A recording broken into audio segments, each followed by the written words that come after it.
quit my job. Now what? How come it's not happening for me? Was it a huge hit to the ego? Yeah, sure, but I would rather work at a coffee shop than take up another corporate job. Hold the vision, trust the process. What's up everyone? Welcome back to my channel, the best place for new coaches, content creators, and entrepreneurs.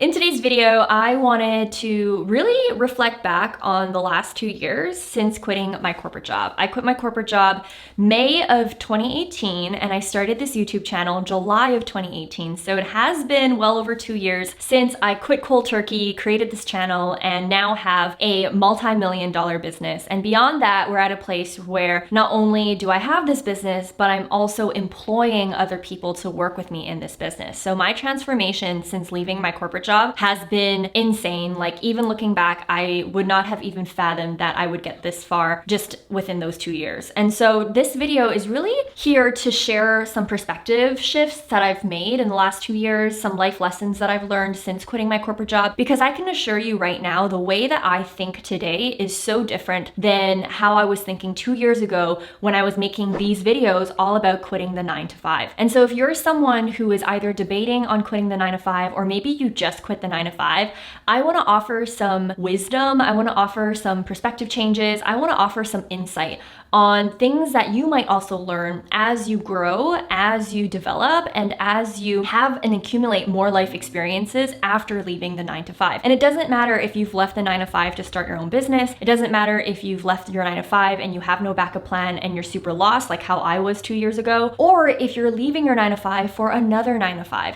Whatever big change that you're going through right now, I hope that this video can really kind of support you and make you feel like you're more supported, and also give you some perspective shifts that you might not see right now, but you might see maybe a month or a year later on. So if you're interested in learning about what I have to say and my experiences since quitting the 9-to-5, then keep on watching. I was so afraid to start over. I was so afraid to let go of all the years of work that I put in to get to the place that I'm at. I was so afraid of starting rock bottom that I was just fearful of letting it go. And it's so silly to think about it now, because I already knew the environment that I was in wasn't serving me. I already knew that I didn't like doing what I was doing. But because I was so fixated on the past, and I was so fixated on all the accumulation of work, energy, resources that I put in to get to the position that I was in, to get to the company that I was in, that I just couldn't see how I could possibly let it go. And now that I'm on the other side of it, I'm so glad I let it go. And what I've learned too is quitting is not a bad thing. And I think that I was conditioned so long to think that quitting was shameful. Quitting is something that says something about you, that says that you couldn't handle it, that you couldn't take it, that you weren't strong enough. But quitting takes a lot of courage. It takes a lot of courage to stand up for what you believe in. It takes a lot of courage to demand a better environment for yourself. It takes a lot of courage to start over, and it takes a lot of courage to say no. When you are quitting something, it doesn't have to mean that you're a failure. Instead, whenever I hear my friends and hear that they've quit their jobs, or you guys who message me and tell me that you've quit your job, I am always seeing it in the lens of congratulations. Congratulations for choosing a different future. Congratulations on putting a bet on yourself. Congratulations on actually changing your environment. Because at the end of the day, what you aren't changing, you are choosing. If you decide, hey, you know what? I'm just gonna stay at this job that I hate, but yet you complain about that job every single day, you have to ultimately take responsibility for that choice that you've made. Because if you're not quitting, and if you're not choosing to let it go and do something else, then you're essentially choosing the opposite, which is staying in that situation. And that's not on anyone else. It's not on your boss. It's not on your mom, your parents, your family, your friends. It's on you. When you say no to something, you're actually saying yes to other things. You might not be able to see what you're saying yes to yet, especially if you're like me and you're quitting cold turkey, but you might not be able to see, what you're making more space for. But just understand that you are making more space, because if you're choosing to stay in a situation that's already putting you at capacity in terms of your tolerance, in terms of your energy, in terms of your mental space, nothing else is going to be able to come through in your life. You're not going to be able to receive anything else. That perspective has really, helped me in having better boundaries too. Even today in my business, even today, I choose to say no to a lot of things, because the act of quitting my job 2 years ago taught me that valuable lesson lesson that when I say no to something, I'm saying yes to something else. Even if that something else happens 2 years later or a year later or 5 years later, I'm making space. And if I already know I don't want to do something, if I already know that whatever is being presented to me doesn't put me in expansion and it doesn't make me excited and it doesn't, make me want to spring out of bed and say heck yes, then it's a no. On top of that, understand that you are capable of doing new things. And a good question that I like to ask people, because oftentimes, especially with entrepreneurs, because I know a lot of you guys who watch my channel are interested in starting a business, oftentimes you can't distinguish the difference between something that's new versus something that you actually aren't good at or something that you really don't like doing. Oftentimes you have to ask yourself, is something hard because it's new, or is something hard because you're actually incompetent or because you actually don't like doing the task? And I think that this is also something that I've learned over time, especially with starting a business and even maintaining a business. At every stage of growth, whether you are starting at zero in your business or whether you have $1 million business or a $10 million business, at every stage, you're gonna need to do new things. You're gonna need to learn new things. With new things come with a lot of discomfort. It comes with a lot of self-doubt because these are things that you've never done before. I remember I was so hard on myself after quitting my 9-to-5, and I was like, why aren't I up and running yet? How come my business isn't successful yet? How come my life isn't perfect yet? I quit my job. Now what? How come it's not happening for me? But you have to realize, quitting your job is a really big deal, and quitting your job is something you likely have never done before, or maybe even starting a business is something you've never done before, or starting a new job in a different industry is something that you've never done before, or just taking a break. Quitting your job just to find yourself is also something that you've never done before. But as type A humans, as overachievers, which I think a lot of you guys who watch my channel pretty much have the same profile as me, it's so easy, again, to make that mean something about us. It's so easy to think that, oh my gosh, this is hard, therefore I'm not good enough. This is hard, therefore I must be stupid. This is hard, therefore building a business or changing careers or doing whatever must not be for me. And so one of my favorite mantras in this year actually is I am capable of doing hard things. And to me, what this means is for so long, I would always avoid the hard things because I didn't think that I was capable of doing them. And a good example, and it kind of leads back to the whole spiel that I talked about intelligence, one of my weakest points is math. I barely passed math in university. I think I passed with 53%. I passed by 3%. And even throughout high school, I got straight A's. Great for me. But it took a lot of tutors to make that happen. It took a lot of office hours to even get an A in grade 12 math because I wasn't great at it. I wasn't good at it. And even when I worked in corporate, it's filled with all these spreadsheets about how the company is doing and the growth and all these things. And I would spend so long on Google trying to figure out Excel and how to, calculate percentage growth and percentage difference. And to this day, I still need to Google percentage difference calculator to figure it out, right? And so because of these instances that I had in my life, I immediately associated myself as someone who isn't good with numbers. And that, in some sense, haunted me as I was building my business. I was always avoiding looking at the numbers and understanding my analytics and just understanding the financial side of things. I avoided looking at money, avoided looking at all those things because I kept telling myself that I wasn't good at it until something just snapped this year. And I told myself, you know what? I am capable of doing hard things. I'm going to roll up my sleeves and I'm going to learn this. I'm going to ask questions. I'm going to go to my CPA and ask as many questions as I want. I'm going to go to my mentor and be in this mastermind, even though other people in this mastermind have years more experience than I do. I'm going to raise my hand and say, hey, I don't know how to do this.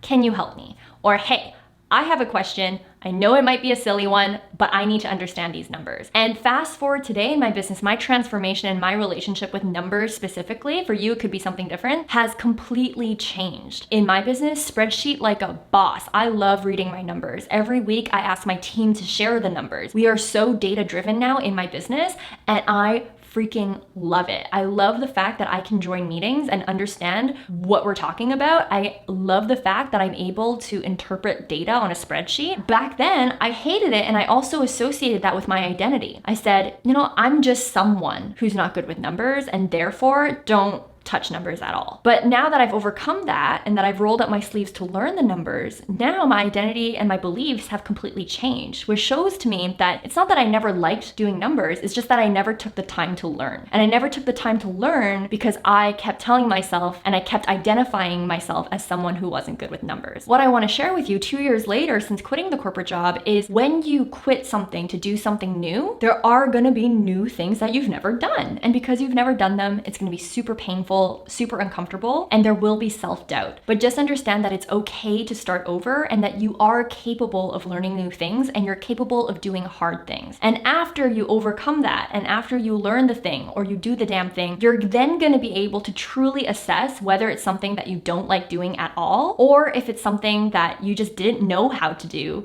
but once you learn it, you actually like it. Because it's really important in life to just know the difference between something that truly puts you in contraction, something that you truly don't like doing, don't want to do, don't have a desire to do, and when you do it, even if you're good at it, you just hate it, versus something that is just unknown to you and therefore you have resistance around it. Starting a business, doing something new is going to be hard for everyone. And until you actually get over that hump and get over that resistance and you do the damn thing, you're then going to be able to collect the data and assess whether this is something that you truly, as a human being to your core, hate doing, in which case, especially if you have a business, now you know this is something you need to outsource, or if it's something that you're actually capable of doing, that you could be good at doing, but you're just avoiding it because it's new and because it's hard. And so that's one thing that I definitely learned in my last 2 years since quitting the corporate job that I wish I knew sooner, and I hope can also change your perspective, especially if you're at a place right now where things are uncomfortable. You will grow through it. And that's another little thing that I've learned too, is growth is not designed to be easy. Every time I have a mental breakdown in business, or I feel, a type of way, or I cry in business, or my mind is just filled with anxiety and scary thoughts and just fear, a lot of times it's because I'm doing something new. And a lot of times it's because I am doing something that I've never done before. And every time that I go through that, my business income-wise has always taken huge leaps. And what I want to say about this is the fact that the result of growth is fun and dandy. The result of growth is something that you put in your Instagram bio, that you brag to your friends about, that you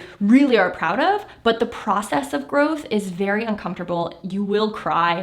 And it's not fun. It's not fun. But it's not fun because you're doing something that you've never done before. And so I know that I'm saying the same thing pretty much over and over again, but I can't emphasize enough how important it is in life to just understand that and sit in that discomfort of doing the unknown, sit in the discomfort of doing something big and huge that you've never done before, and sit in the discomfort that you don't know everything. And that's okay because there is time to learn it. But if you have so much resistance in the beginning to even take the first step to learn, then you are deciding and you are choosing to stay in the same place forever. And so that's one thing that you definitely want to keep in mind of as you embark in a new chapter of your life. Now, the next lesson that I've learned since quitting my corporate job is if there is something that you are afraid to say out loud, there's something that you want to do that you're embarrassed about to say out loud, that you don't even want to admit out loud, you should wholeheartedly pursue it. This is coming from a place where I have been wanting to start a damn YouTube channel since high school. And that's like a long time ago, like over 10 years ago, over a decade ago. It was always something that I really couldn't say out loud because I was embarrassed, but every New Year's, every time I was goal setting, I'd always write it in my notebook. And it's funny because when I actually quit my corporate job, nobody really knew what the heck I was doing. And even though I say I had no idea what I was doing and I quit cold turkey and stuff, deep down inside, I knew I wanted to start a YouTube channel from some sort, but I didn't want to tell people that. I'm not saying that you need to shout it to the rooftops of what you want to do in life and share it with everyone and post a tweet about it or do a Facebook update about it. I think that it's okay to keep it to yourself. But if you're watching this video and you are on the cusp of potentially making a change in your life and potentially taking a leap of faith, I just want to at least put this in this video and give you the permission to do the thing that you're afraid of saying out loud. Do the thing that you have been thinking about nonstop for years. Do the thing that you journal about all the time when you are in the comfort of your own privacy. Do it. Because life is too short not to do it. And also, there's a reason why year over year, you're thinking of doing the thing that you want to do. There's a reason why it's never left your mind. And oftentimes, when you do it, you might actually realize that you don't really like it and it's not for you, in which case now you can pivot and now you have even more time to figure out what you want to do in life. Or the thing that you're afraid of saying out loud that you truly want to do, it could be the thing that changes your life. It could be the thing that is so powerful the moment that you do it that ends up really changing your life 180, just like how mine did. It's almost as if like the thing that you're thinking of doing is just so powerful and so big, and you know that it's something that would probably make you super happy and that would put you in expansion and that would really unleash all of your strengths. Sometimes I wonder if it's so powerful and that's why we're so afraid of saying it out loud, because a little piece of us thinks that what if it would actually work? What if I am actually successful at it? What if it actually ends up changing my life? And sometimes it's a very scary thought to think about. And I know that for a lot of us, we journal about success, we talk about all the things that we want to achieve, but those big things that we want to achieve often scare us. The thing that you're thinking of doing is just such a big concept that you're afraid to say out loud. And that's okay, but I just want to give you permission to actually do it, because you have no idea what doors can open if you do it. And even if you do it and it fails, or even if you do it and you realize you don't like it, at least you checked it off your list of things to do, and now you can move on to other things. Or in the process of doing that thing, you might potentially or even accidentally open doors to something greater. Now, another lesson that I've learned since quitting my corporate job 2 years ago is you will have silent supporters, and just because you don't visibly see people supporting you doesn't mean that you should give up. I know, especially if you are someone who is thinking of quitting your job to start a business, or maybe you've already done that and you're in the beginning stages of starting your business, it can feel like nobody is supporting you, especially if you are doing something similar to me and you're putting yourself out there on social media. You're not getting the views, you're not getting the likes, you're not getting the comments, you aren't getting that public recognition that you expect to have. Just know that there are people who are rooting for you behind the scenes, and people who don't publicly comment on things but are watching your every move. And this is coming from a place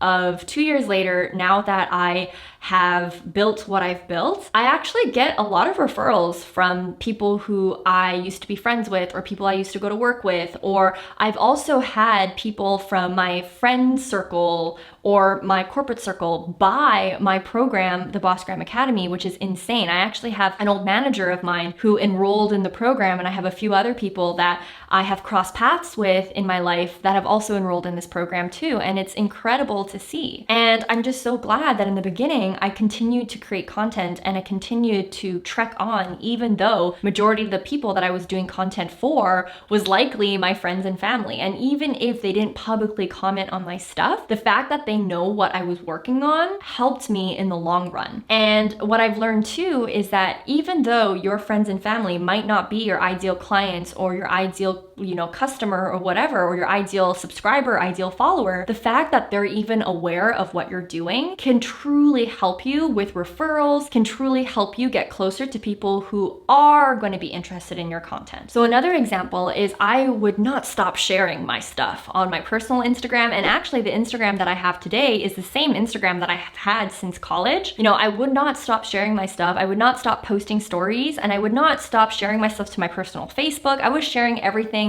left, right, front, and center. And it's so interesting because oftentimes I would have people who follow me and they would say, hey, I followed you because my friend recommended your profile. I'm actually really hating my corporate job too. Can you tell me more about what you offer? And the person that would refer them would be my coworkers or my friends who themselves have no interest in what I'm working on, but the fact that they know what I'm working on, if they're in contact with their own networks and their own friends and they're talking about certain subjects that I share on my channel, then they're gonna be like, hey, actually I have a friend Vanessa who does stuff like that. Let me send you her YouTube channel. And it's so interesting because in the beginning I thought that my friends and my family don't support me and blah, blah, blah. But even if they don't visibly support you and they don't watch all your videos, the fact that they are aware of what you're working on, again, can help you so much in getting connected to other people in their network. It's all about referrals. And I think that it's such a shame that a lot of newer entrepreneurs, they'll start secret Instagram accounts or secret YouTube channels and never share that to their friends and family because they're embarrassed. But what you have to realize is you're actually closing yourself off of getting more views, of getting more subscribers, of getting you more connected to people who would actually benefit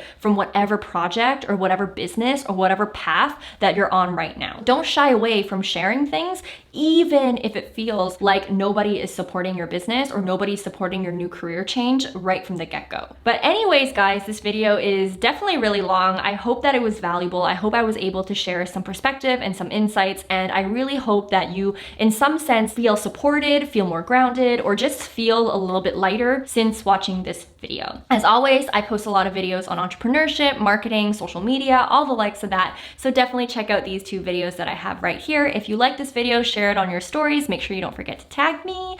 As always, guys, I appreciate you. I hope you guys have a great day, a great week, and a great life, and I will see you in the next video. Bye, guys.